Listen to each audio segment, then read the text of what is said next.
السلام علیکم ورحمۃ اللہ.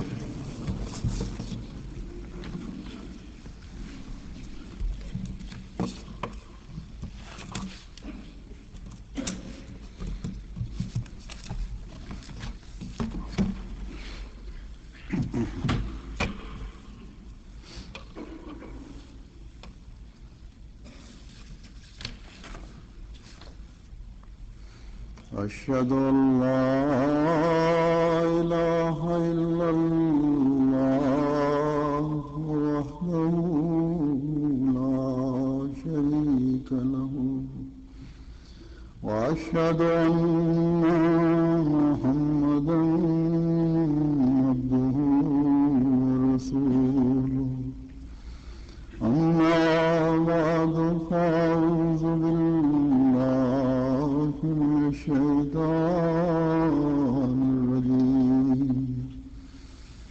بسم الله الرحمن الرحيم.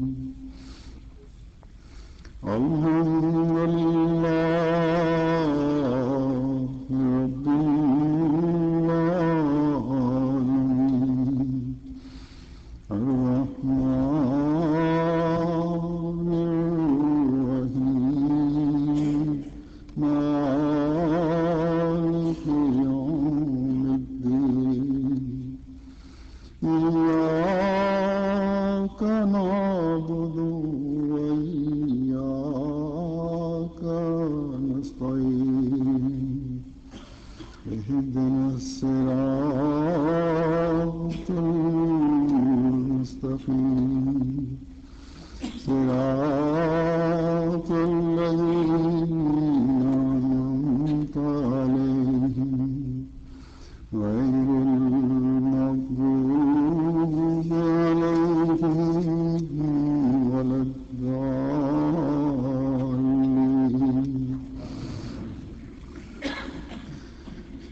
من تنال البر حتى تنفقوا مما تحبون وما تنفقوا من شيء فإن الله به عليم.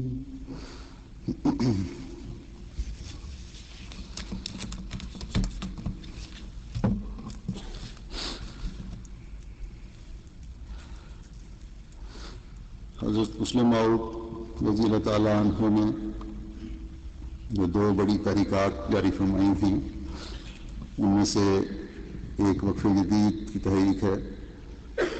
وقف جدید کا سال 1 جنوری سے شروع ہوتا ہے اور 31 دسمبر کو ختم ہوتا ہے اور 31 دسمبر کے بعد خطبے میں عموماً وقف جدید کے نئے سال کا اعلان کیا جاتا ہے اور خطبہ جمعہ میں عموماً جماعت میں جو سال کے دوران مالی قربانی کی ہوتی ہے اس تحریک میں اس کا ذکر ہوتا ہے. 1957 میں حضرت مسلم موعود کے ہاتھوں میں جاری کردہ یہ تحریک زیادہ تر پاکستان کی جماعتوں سے تعلق رکھتی تھی یا کچھ حد تک ہندوستان میں. 1985 میں حضرت خلیفۃ المسیح رابع رحمہ اللہ تعالیٰ نے اس کو تمام دنیا میں جاری فرما دیا اور بیرونی جماعتوں نے بھی اس کے بعد سے بڑھ چڑھ کر اس تحریک میں حصہ لینا شروع کیا اور قربانیاں دیں. آج کے جمعے سے پہلے بھی ایک جمعہ گزر چکا ہے اس مہینے میں، لیکن کیونکہ مختلف ممالک سے رپورٹس آنی ہوتی ہیں تاکہ جائزہ پیش کیا جا سکے، اس لیے گزشتہ جمعے میں تخفیف کا اعلان نہیں ہوا. آج اس کا اعلان کیا جائے گا انشاءاللہ.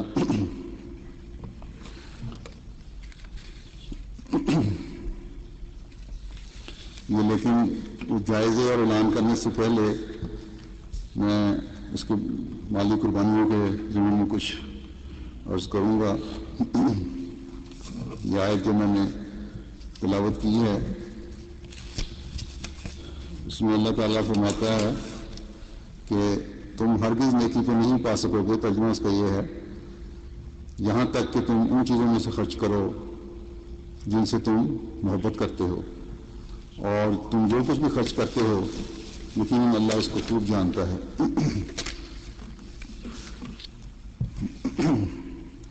حضرت خلیفۃ المسیح اول رضی اللہ تعالیٰ عنہ نے اس کی تفسیر بیان کی ہے، مختصر کچھ اس میں سے بتاتا ہوں۔ فرمایا کہ لن تنالوا البر حتی تنفقوا مما تحبون۔ قرآن کریم میں سورہ بقرہ میں جہاں پہلا رکوع شروع ہوتا ہے وہاں متقی کی نسبت فرمایا ہے وَمِمَّا رَزَقْنَاهُمْ يُنْفِقُونَ، یعنی جو کچھ اللہ نے دیا ہے اس سے خرچ کرتے ہیں۔ یہ تو پہلے رکوع کا ذکر ہے، پھر اسی صورت میں کئی جگہ انفاق فی سبیل اللہ کی بڑی بڑی تاکیدیں آئی ہیں۔ پھر آپ فرماتے ہیں پس تم حقیقی نیکی کو نہیں پا سکو گے، اللہ تعالیٰ فرماتا ہے، جب تک تم مال سے خرچ نہ کرو۔ مما تحبون کے معنی میرے نزدیک خلیفہ ابو فرما رہے ہیں کہ مما تحبون کے معنی میرے نزدیک مال ہیں، کیونکہ اللہ تعالیٰ فرماتا ہے وَإِنَّهُ لِحُبِّ الْخَيْرِ لَشَدِيدٌ، عادیات آیت 9، کہ انسان کو مال بہت پیارا ہے، بس حقیقی نیکی پانے کے لیے ضروری ہے کہ اپنی پسندیدہ چیز مال میں سے خرچ کرتے رہو۔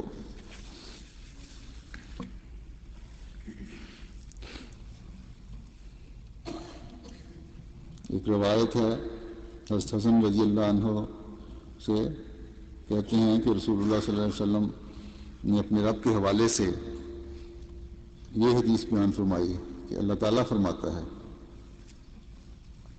کہ اے آدم کے بیٹے، تو اپنا خزانہ میرے پاس جمع کر کے مطمئن ہو جا، نہ آگ لگنے کا خطرہ، نہ پانی میں ڈوبنے کا اندیشہ، اور نہ کسی چور کی چوری کا ڈر۔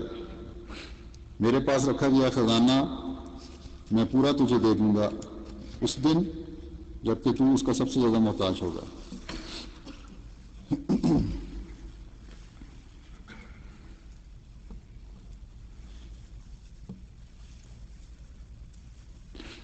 تو دیکھیں کتنا سستا سودا ہے۔ آج اس طرح خزانے جمع کروانے کا اگر کسی کو ادراک ہے، فہم ہے، شعور ہے تو صرف احمدی کو ہے۔ وہ جو اللہ تعالیٰ کی اس تعلیم کو سمجھتا ہے کہ وَمَا تُنْفِقُوا مِنْ خَيْرٍ يُوَفَّى إِلَيْكُمْ وَأَنْتُمْ لَا تُظْلَمُونَ،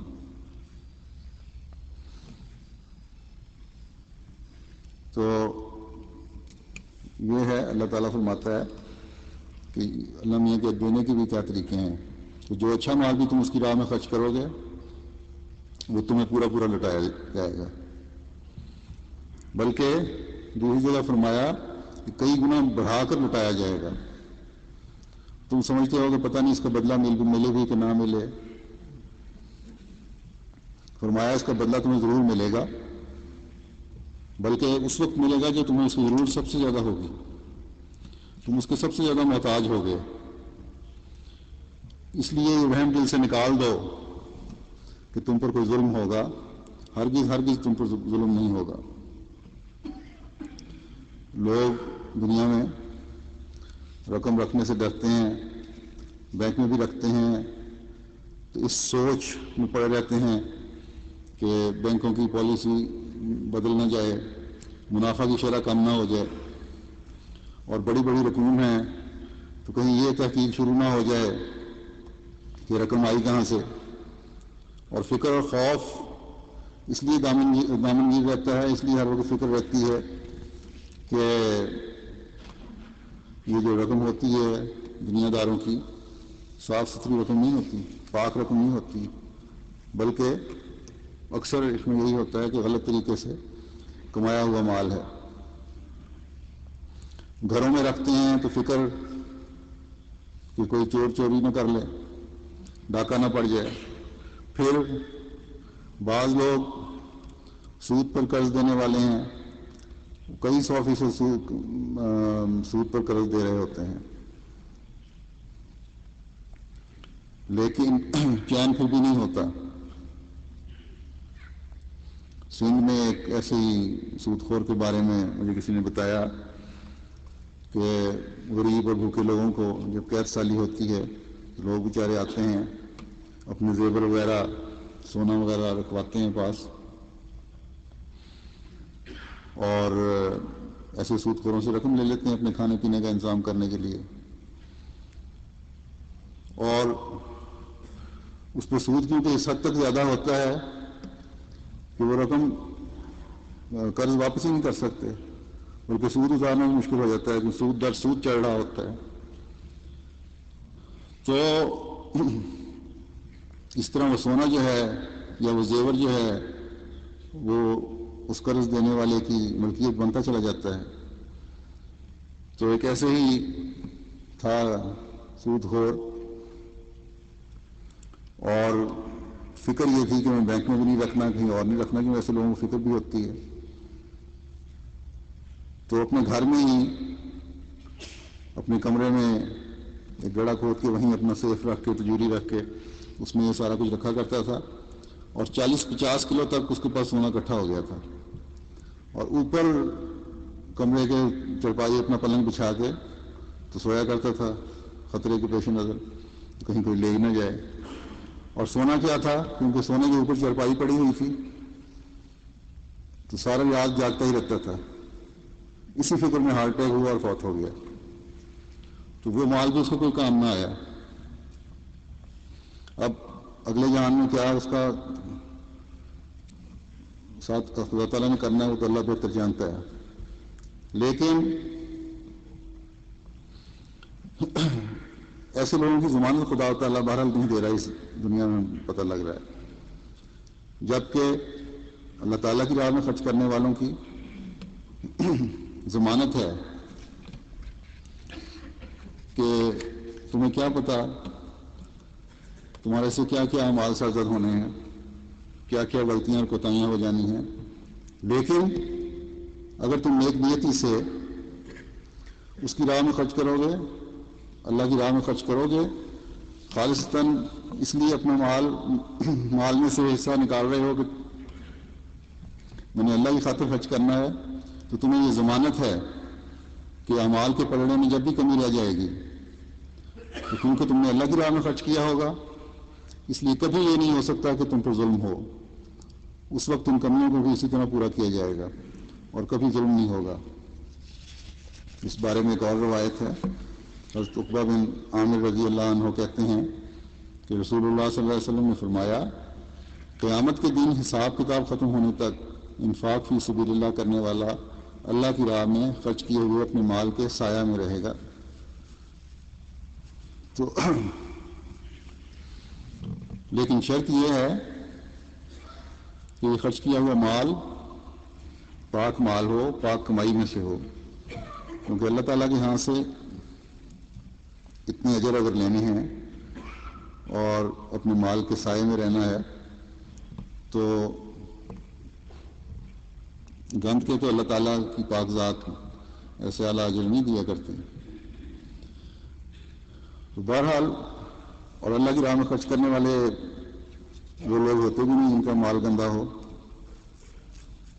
اور اگر کہیں خرچ کر بھی دیں تو اگر لاکھ روپے جیب میں ہے اور 1 روپیہ نکال کر دے بھی دیں گے تو پھر 100 آدمی کو بتائیں گے کہ یہ میں نے نیکی کی ہے. لیکن نیک لوگ جن کا درد رکھنے والے لوگ جن لوگوں کی کمائی پاک ہوتی ہے اور وہ اللہ تعالیٰ کی راہ میں خرچ کرتے ہیں اور پھر کوشش یہ ہوتی ہے کہ کسی کانوں کان خبر بھی نہ ہو اور اللہ تعالیٰ بھی ان کی بڑی قدر کرتا ہے. اس حدیث میں آتا ہے کہ حضرت ابو ہریرہ سے روایت یہ ہے کہ رسول اللہ صلی اللہ علیہ وسلم نے فرمایا جس نے ایک کھجور بھی پاک کمائی میں سے اللہ کی راہ میں دی اور اللہ تعالیٰ پاک چیز کو ہی قبول فرماتا ہے تو اللہ تعالیٰ اس کھجور کو دائیں ہاتھ سے قبول فرمائے گا اور اسے بڑھاتا چلا جائے گا یہاں تک کہ وہ پہاڑ جتنی ہو جائے گی. جس طرح تم میں سے کوئی اپنے چھوٹے سے بچڑے کی پرورش کرتا ہے یہاں تک کہ وہ ایک بڑا جانور بن جاتا ہے. آج جماعت میں ہم میں سے بہت سے ایسے ہیں جو اس بات کی گواہی دیتے ہیں کہ ان کے بزرگوں نے تکلیفیں اٹھا کر اپنی پاک کمائی میں سے جو قربانیاں کیں، اللہ تعالیٰ نے ان کی نسلوں کے اموال و نفوس میں بے انتہا برکت ڈالی ان کی طفیل۔ پھر روایت ہے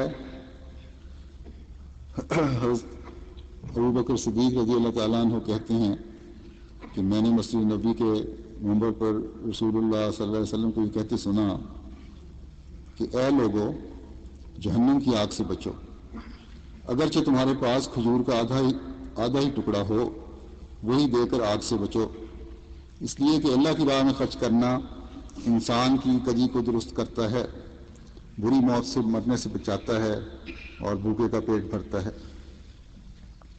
تو اللہ تعالیٰ کی خاطر کی ہوئی قربانی کی وجہ سے اللہ تعالیٰ اس دنیا میں بھی اس شخص کو راستے سے بھٹکنے سے بچاتا ہے، اور اللہ تعالیٰ کے فضل سے ایسے شخص سے ایسے اعمال سرزد ہوتے ہیں جس سے اس کا انجام بھی بخیر ہو۔ پھر ابن مسعود بیان کرتے ہیں کہ آن حضرت صلی اللہ علیہ وسلم نے فرمایا، دو شخصوں کے سوا کسی پر رشک نہیں کرنا چاہیے، ایک وہ آدمی جس کو اللہ تعالیٰ نے مال دیا اور اس نے اسے راہ حق میں خرچ کر دیا، دوسرے وہ آدمی جسے اللہ تعالیٰ نے سمجھ، دانائی اور علم و حکمت دی، جس کی مدد سے وہ لوگوں کے فیصلے کرتا ہے اور لوگوں کو سکھاتا بھی ہے۔ ایک روایت میں آتا ہے، عبداللہ بن عمرو بن العاص سے روایت ہے کہ میں نے رسول اللہ صلی اللہ علیہ وسلم کو فرماتے ہوئے سنا، الشح یعنی بخل سے بچو، یہ بخل ہی ہے جس نے پہلی قوموں کو ہلاک کیا۔ الحمدللہ کہ آج جماعت میں ایسے لاکھوں افراد مل جاتے ہیں جو اپنے اوپر تنگی وارد کرتے ہیں، بخل تو علیحدہ رہی بات، تنگی وارد کرتے ہوئے بھی اللہ تعالیٰ کی راہ میں دیتے ہیں اور بخل کو کبھی بھی اپنے اوپر حاوی نہیں ہونے دیتے۔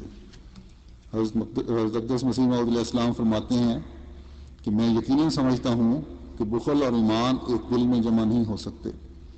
جو شخص سچے دل سے خدا تعالیٰ پر ایمان لاتا ہے، وہ اپنا مال صرف اس مال کو نہیں سمجھتا جو اس کے صندوق میں بند ہے، بلکہ وہ خدا تعالیٰ کے تمام خزائن کو اپنے خزائن سمجھتا ہے اور امساک سے اس سے دور ہو جاتا ہے، یعنی کنجوسی اس سے دور ہو جاتی ہے جیسے کہ روشنی سے تاریکی دور ہو جاتی ہے۔ پھر فرمایا، قوم کو چاہیے کہ ہر طرح سے اس سلسلے کی خدمت بجا لاوے، مالی طور پر بھی خدمت کی بجا آوری میں کوتاہی نہیں چاہیے۔ دیکھو، دنیا میں کوئی سلسلہ بغیر چندہ کے نہیں چلتا۔ رسول کریم صلی اللہ علیہ وسلم، حضرت موسیٰ اور حضرت عیسیٰ سب رسولوں کے وقت چندے جمع کیے گئے، بس ہماری جماعت کے لوگوں کو بھی اس امر کا خیال ضروری ہے۔ اگر یہ لوگ انتظام سے ایک ایک پیسہ بھی سال بھر میں دیں تو بہت کچھ ہو سکتا ہے۔ ہاں، اگر کوئی ایک پیسہ بھی نہیں دیتا تو اسے جماعت میں رہنے کی کیا ضرورت ہے؟ ایک حدیث میں آتا ہے، حضرت مسعود انصاری رضی اللہ عنہ روایت کرتے ہیں کہ رسول اللہ صلی اللہ علیہ وسلم جب صدقہ کرنے کا ارشاد فرماتے تو ہم میں سے کوئی بازار کو جاتا اور وہاں محنت مزدوری کرتا اور اسے اجرت کے طور پر ایک مد اناج وغیرہ ملتا تو وہ اس میں سے صدقہ کرتا، اور اب ان کا یہ حال ہے کہ ان میں سے بعض کے پاس 1-1 لاکھ درہم یا دینار ہیں۔ اسی سنت کی پیروی کرتے ہوئے آج بھی جماعت میں ایسی مثالیں ملتی ہیں جہاں عورتوں نے بھی سلائی کڑھائی کر کے یا مرغی کے انڈے بیچ کر اپنے استعمال میں لائے بغیر خلفائے وقت کی طرف سے کی گئی تحریکات میں حصہ لیا اور اس طرح سے پھر پہلوں سے ملنے کی پیشگوئی کو بھی پورا کیا۔ اب حضرت خلیفہ اول کا ایک جو واقعہ ہے جو مسیح موعود علیہ السلام نے لکھا ہے آپ کے بارے میں، لیکن ہر دفعہ پڑھنے سے ایمان میں ایک تازگی پیدا ہوتی ہے اور قربانی کی نئی روح پیدا ہوتی ہے۔ آپ فرماتے ہیں کہ اگر میں اجازت دیتا یعنی حضرت حکیم مولانا نور الدین خلیفۃ المسیح اول کے بارے میں حضرت ہم فرما رہے ہیں کہ اگر میں اجازت دیتا تو وہ سب کچھ اس راہ میں فدا کر کے اپنی روحانی رفاقت کی طرح جسمانی رفاقت اور ہر دم صحبت میں رہنے کا حق ادا کرتے۔ ان کے بعض خطوط کی چند سطریں بطور نمونہ ناظرین کو دکھلاتا ہوں۔ بعد میں تو پھر خلیفہ اول آ ہی گئے تھے، جسمانی رفاقت بھی ہو گئی۔ فرمایا کہ میں آپ کی راہ میں، خلیفہ اول نے لکھا ہے حضرت حکیم مولانا نور الدین نے مسیح علیہ السلام کو، کہ میں آپ کی راہ میں قربان ہوں، میرا جو کچھ ہے میرا نہیں آپ کا ہے۔ حضرت پیر و مرشد، میں کمال راستی سے عرض کرتا ہوں کہ میرا سارا مال و دولت اگر دینی اشاعت پر خرچ ہو جائے تو میں مراد کو پہنچ گیا۔ اگر خریدار ابراہیم کے توقف طبع کتاب سے مسترب ہوں تو مجھے اجازت فرمائیے کہ یہ ادنا خدمت بجا لاؤں کہ ان کی تمام قیمت ادا کردہ اپنے پاس سے واپس کر دوں۔ حضرت پیر و مرشد نابکار شرمسار عرض کرتا ہے کہ اگر منظور ہو تو میری سعادت ہے، میرا منشا ہے کہ ابراہیم کے طبع کا تمام خرچ میرے پر ڈال دیا جائے، پھر جو کچھ قیمت میں وصول ہو وہ روپے آپ کی ضروریات میں خرچ ہو۔ مجھے آپ سے نسبت فاروقی ہے اور سب کچھ اس راہ میں فدا کرنے کے لیے تیار ہوں۔ دعا فرمائیں کہ میری موت صدیقوں کی موت ہو۔ یعنی پیسے بھی دے رہے ہیں، فرمایا کہ جس کے بعد جو آمد ہو وہ بھی اسی کام کو جاری رکھنے کے لیے اسی پر خرچ ہو۔ پھر حضرت منشی ظفر احمد صاحب کا بھی قربانی کا واقعہ ہے۔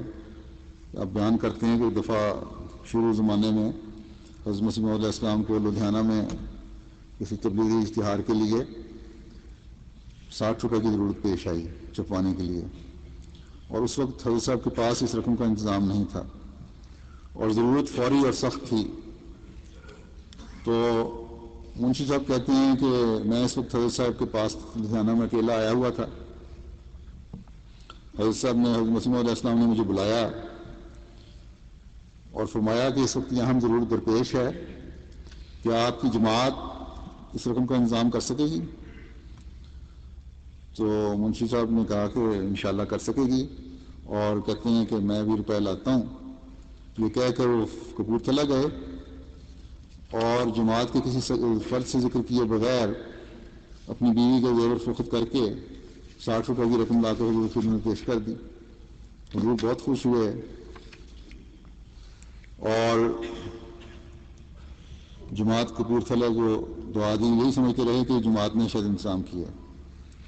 تو چند دن کے بعد منشی اروڑا صاحب بھی لدھیانہ گئے تو حضور نے ان سے خوشی کا لہجے میں فرمایا کہ منشی صاحب اس وقت آپ کی جماعت نے بڑی ضرورت کے وقت امداد کی۔ تو منشی صاحب نے حیرانوں کو پوچھا کہ حضرت کون سی امداد؟ مجھے تو کچھ پتہ نہیں۔ حضرت صاحب نے فرمایا یہی جو حضرت منشی ظفر احمد صاحب جماعت کپورتھلا کی طرف سے 60 روپے لائے تھے۔ تو اس پہ منشی اروڑا صاحب نے کہا کہ منشی ظفر احمد صاحب نے مجھ سے کوئی ذکر نہیں کیا، میں ان سے پوچھوں گا کہ کیوں نہیں بتایا مجھے، اور نہ ہی جماعت کے کسی فرد کو بتایا انہوں نے جا کے منشی صاحب سے پوچھا تو انہوں نے کہا تھوڑی سی رقم تھی، میں نے اپنی بیوی کا زیور لیا، بیچ دیا اور ضرورت پوری کر دی، تو اس میں آپ کی ناراضگی کی کیا بات ہے؟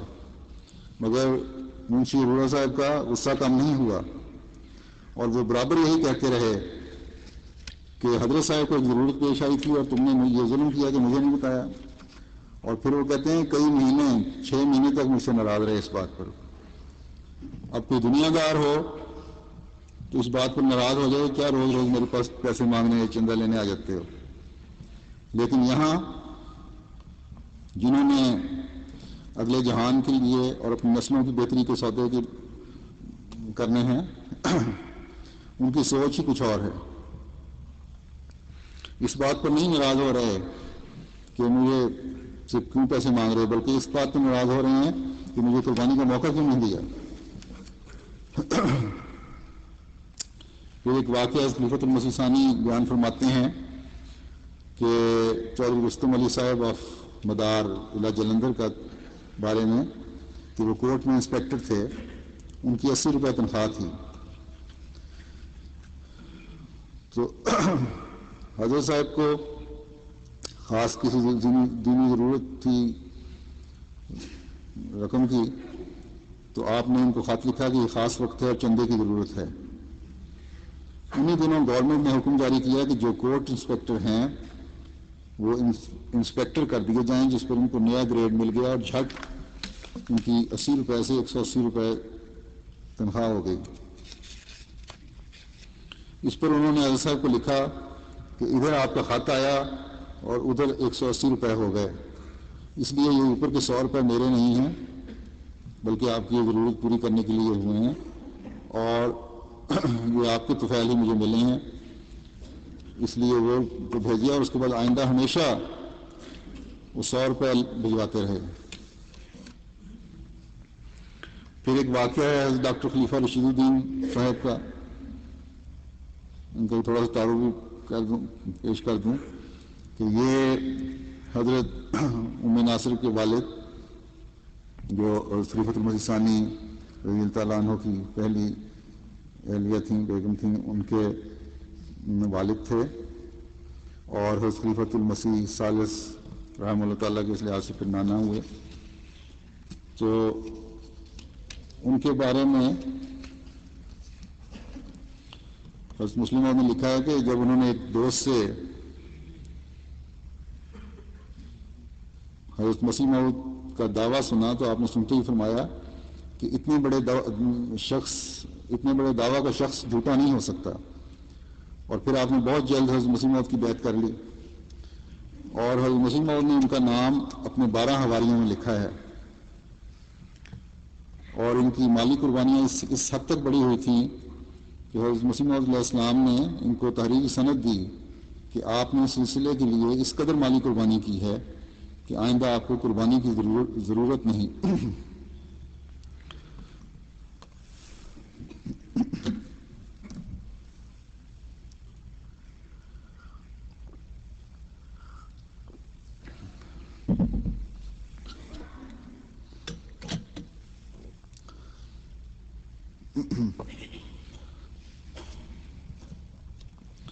لکھتے ہیں کہ حضرت مسیح موعود کا وہ زمانہ مجھے یاد ہے جب کہ آپ کا مقدمہ گرداسپور میں ہو رہا تھا اور آپ کو اس میں روپیہ کی ضرورت تھی۔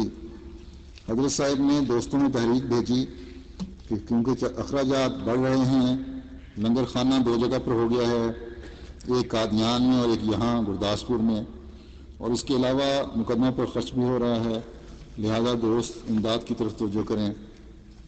جب حضرت صاحب کی تحریک ڈاکٹر صاحب کو پہنچی تو اتفاق ایسا ہوا کہ اسی دن ان کو تنخواہ قریباً 450 روپے ملی۔ اس زمانے میں بڑی حیثیت تھی 450 روپے کی، تو وہ ساری کی ساری تنخواہ اس وقت حضرت صاحب کی خدمت میں بھیج دی ڈاکٹر خلیفہ رشید الدین صاحب نے۔ ایک دوست نے سوال کیا کہ آپ کچھ گھر کی ضروریات کے لیے رکھ لیتے، تو انہوں نے کہا کہ خدا کا مسیح موعود لکھتا ہے کہ دین کے لیے ضرورت ہے، تو پھر اور کس کے لیے رکھ سکتا ہوں۔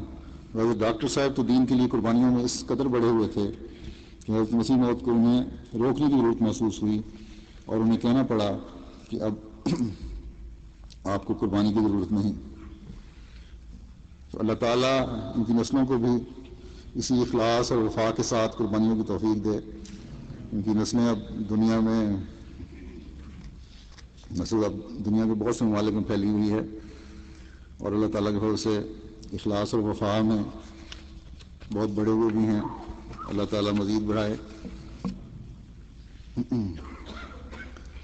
حضرت اقدس مسیح موعود علیہ السلام فرماتے ہیں، میں یقیناً جانتا ہوں کہ خسارے کی حالت میں وہ لوگ ہیں جو ریاکاری کے موقعوں پر تو 100,000 روپے خرچ کریں اور خدا کی راہ میں پیش و پس سوچیں۔ شرم کی بات ہے کہ کوئی شخص اس جماعت میں داخل ہو کر پھر اپنی خصلت اور بخل کو نہ چھوڑے۔ یہ خدا تعالیٰ کی سنت ہے کہ ہر ایک اہل اللہ کے گروہ کو اپنی ابتدائی حالت میں چندوں کی ضرورت پڑتی ہے۔ ہمارے نبی صلی اللہ علیہ وسلم نے بھی کئی مرتبہ صحابہ پر چندے لگائے، جن میں حضرت ابوبکر رضی اللہ عنہ سب سے بڑھ کر رہے۔ جو ہمیں مدد دیتے ہیں آخر وہ خدا کی مدد دیکھیں گے۔ جماعت میں بہت سے خاندان اس بات پر گواہ ہیں کہ ان کے بزرگوں کی اس ایسی قربانیوں اور مدد کی وجہ سے وہ آج مالی لحاظ سے کہیں کے کہیں پہنچے ہوئے ہیں. اگر اپنی نسلوں کو بھی دینی اور دنیاوی لحاظ سے خوشحال دیکھنا چاہتے ہیں تو ہمیں بھی چاہیے کہ قربانیوں کے یہ معیار قائم رکھیں اور قائم رکھتے چلے جائیں اور اپنی نسلوں میں بھی اس کی عادت ڈالیں. حضرت مسیح موعود علیہ الصلوۃ والسلام فرماتے ہیں کہ 5واں وسیلہ اصل مقصود کے پانے کے لیے خدا تعالیٰ نے مجاہدہ ٹھہرایا ہے، یعنی اپنا مال خدا کی راہ میں خرچ کرنے کے ذریعے سے اور اپنی طاقتوں کو خدا کی راہ میں خرچ کرنے کے ذریعے سے اور اپنی جان کو خدا کی راہ میں خرچ کرنے کے ذریعے سے اور اپنی عقل کو خدا کی راہ میں خرچ کرنے کے ذریعے سے اس کو ڈھونڈا جائے، جیسا کہ وہ فرماتا ہے. یعنی اپنے مالوں اور اپنی جانوں اور اپنی نفسوں کو اس کی تمام طاقتوں کے خدا کی راہ میں خرچ کرو، اور جو کچھ ہم نے عقل اور فہم، علم اور فہم اور ہنر وغیرہ تم کو دیا ہے وہ سب کچھ خدا کی راہ میں لگاؤ. جو لوگ ہماری راہ میں ہر ایک طور سے کوشش بجا لاتے ہیں ہم ان کو اپنی راہیں دکھا دیا کرتے ہیں. پھر فرمایا، میرے پیارے دوستو، میں آپ کو یقین دلاتا ہوں کہ مجھے خدا تعالیٰ نے سچا جوش آپ لوگوں کی ہمدردی کے لیے بخشا ہے اور ایک سچی معرفت آپ صاحبوں کی زیادت ایمان و عرفان کے لیے مجھے عطا کی گئی ہے. اس معرفت کی آپ کو اور آپ کی ضروریت کو نہایت ضرورت ہے. سو میں اس لیے مستعد کھڑا ہوں کہ آپ لوگ اپنے اموال طیبہ سے اپنے دینی مہمات کے لیے مدد دیں اور ہر یک شخص جہاں تک خدا تعالیٰ نے اس کو وسعت و طاقت و مقدرت دی ہے اس راہ میں دریغ نہ کرے اور اللہ اور رسول سے اپنے اموال کو مقدم نہ سمجھے. اور پھر میں جہاں تک میرے امکان میں ہے تالیفات کے ذریعے سے ان علوم اور برکات کو ایشیا اور یورپ کے ملکوں میں پھیلاؤں جو خدا تعالیٰ کی پاک روح نے مجھے دی ہیں. فرماتے ہیں چاہیے کہ ہماری جماعت کا ہر ایک متنفس یعنی ہر شخص عہد کرے کہ میں اتنا چندہ دیا کروں گا. جو شخص اللہ تعالیٰ کے لیے عہد کرتا ہے اللہ تعالیٰ اس کے رزق میں برکت دیتا ہے. اس دفعہ تبلیغ کے لیے جو بڑا بھاری سفر کیا جاوے تو اس میں ایک رجسٹر بھی ہمراہ رکھا جاوے، جہاں کوئی بیعت کرنا چاہے اس کا نام اور چندے کا عہد درج رجسٹر کیا جاوے. اب یہ بات پہلے دن سے ہی نووائین کو سمجھا دینی چاہیے. شروع میں اگر وہ بادشاہ چندہ عام وغیرہ نہیں دیتے یا نہیں دے سکتے، اتنی تربیت نہیں ہوتی، تو کسی تحریک میں مثلا وقفہ جدید میں یا تحریک جدید میں چندہ لیں. آہستہ آہستہ ان کو عادت پڑ جائے گی اور پھر ان کو بھی چندے کی ادائیگی میں مزہ آنے لگے گا اور ایک فکر پیدا ہوگی. تو جیسے کہ ہم میں سے بہت سارے ہیں جن کو فکر ہوتی ہے، بہت سارے لوگ خطوں میں لکھتے ہیں کہ بڑی فکر ہے، ہم نے اتنا وعدہ کیا ہوا ہے وقف عید کے چندے کا یا تحریک عید کے چندے کا اور پورا کرنا ہے اور وقت گزر رہا ہے، دعا کریں جلدی وعدہ ہو جائے. تو جیسا کہ مسیح علیہ السلام نے فرمایا ہے کہ یہ ہمدردی ہمیں نووائین سے بھی ہونی چاہیے اور ان کو بھی چندوں کی عادت ڈالنی چاہیے. پھر فرمایا کہ بہت لوگ ایسے ہیں کہ جن کو اس بات کا علم نہیں کہ چندہ بھی جمع ہوتا ہے. ایسے لوگوں کو سمجھانا چاہیے کہ اگر تم سچا تعلق رکھتے ہو تو خدا تعالیٰ سے پکا عہد کر لو کہ اس قدر چندہ ضرور دیا کروں گا. اور ناواقف لوگوں کو یہ بھی سمجھایا جاوے کہ وہ پوری تابع داری کریں. اگر وہ اتنا عہد بھی نہیں کر سکتے تو پھر جماعت میں شامل ہونے کا کیا فائدہ. نہایت درجہ کا بخیل اگر ایک کوڑی بھی روزانہ اپنے مال میں سے چندے کے لیے الگ کرے تو وہ بھی بہت کچھ دے سکتا ہے. ایک ایک قطرہ سے دریا بن جاتا ہے. اگر کوئی 4 روٹی کھاتا ہے تو اسے چاہیے کہ ایک روٹی کی مقدار اس میں سے اس سلسلے کے لیے بھی الگ رکھے اور نفس کو عادت ڈالے کہ ایسے کاموں کے لیے اسی طرح سے نکالا کرے. پھر آپ نے اپنے ایک رویا اور ایک الہام کا ذکر کرتے ہوئے فرماتے ہیں کہ رویا دیکھا کہ ایک دیوار پر ایک مرغی ہے، وہ کچھ بولتی ہے. سب فکرات تو یاد نہیں رہے مگر آخری فکرہ جو یاد رہا وہ یہ تھا کہ ان کنتم مسلمین، کہ اگر تم مسلمان ہو. تو اس کے بعد بیداری ہوئی. یہ خیال تھا کہ مرغی نے کیا الفاظ بولے ہیں. پھر الہام ہوا انفقوا فی سبیل اللہ ان کنتم مسلمین، کہ اللہ تعالیٰ کی راہ میں خرچ کرو اگر تم مسلمان ہو. فرمایا کہ مرغی کا خطاب اور الہام کا خطاب ہر دو جماعت کی طرف تھے. دونوں فکروں میں ہماری جماعت مخاطب ہے، کیونکہ آج کل روپیہ کی ضرورت ہے، لنگر میں بھی بہت خرچ ہے اور عمارت پر بھی بہت خرچ ہو رہا ہے، اس واسطے جماعت کو چاہیے کہ اس حکم پر توجہ کریں۔ پھر فرمایا کہ مرغی اپنے عمل سے دکھاتی ہے کہ کس طرح انفاق فی سبیل اللہ کرنا چاہیے، کیونکہ وہ انسان کی خاطر اپنی ساری جان قربان کرتی ہے اور انسان کے واسطے ذبح کی جاتی ہے۔ اسی طرح مرغی نہایت محنت اور مشقت کے ساتھ ہر روز انسان کے واسطے انڈا دیتی ہے۔